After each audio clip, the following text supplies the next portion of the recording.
नियुक्ति पनि भदौ 30 गते पहिलो कार्यकालमा भदौ 30 गते कार्यकारी निर्देशकको नियुक्ति भएको रहेछ र आज भदौ 30 गते नै यो मन्त्रीको रूपमा यहाँ नियुक्ति भएको छ। त्यो पनि एउटा यो संयोग जस्तो भयो।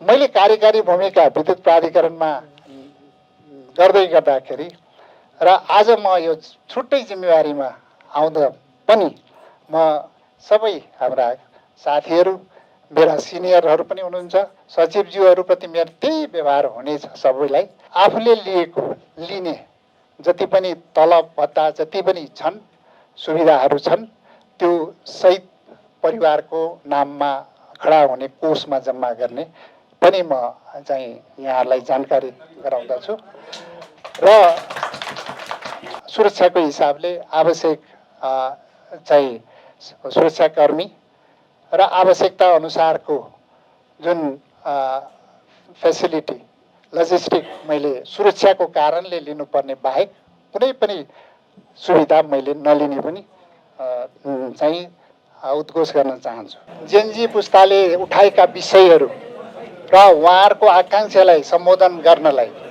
हामी आएका छौँ। छोटो समयमा त्यो सम्बोधन हुँदैन, सबै कुरा सम्बोधन नहोला, तर बेसिक कुरा भ्रष्टाचार चाहिँ निर्मूल गर्ने, सुशासन कायम गर्ने विषयहरूलाई चाहिँ तत्काल सम्बोधन गर्नुपर्ने छ। अब देशमा के हुन्छ, युवा पुस्ताले के गर्न सकिन्छ, युवा पुस्ता यहाँ बसेर के गर्न सकिन्छ भन्ने आशा पनि जगाउँदै जानुपर्छ।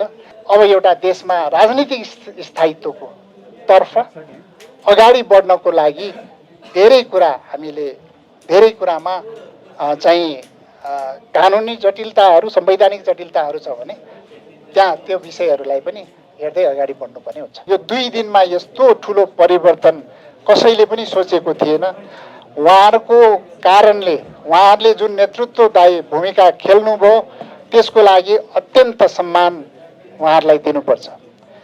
उहाँहरूको जुन किसिमको योगदान छ त्यसलाई सम्मान गर्दै र उहाँहरूले उठाएका विषयहरूलाई र उहाँहरू बिचमा छलफल, उहाँहरूसँगै बसेर उहाँहरूसँग चाहिँ हामीले सहकार्य सहमति गरेरै अगाडि बढ्नुपर्छ। सहकार्य र सहमति आम नेपाली जनतासँग पनि गर्नुपर्छ। आफ्नो व्यक्तिगत जीवनमा म एउटा कर्मचारी भएर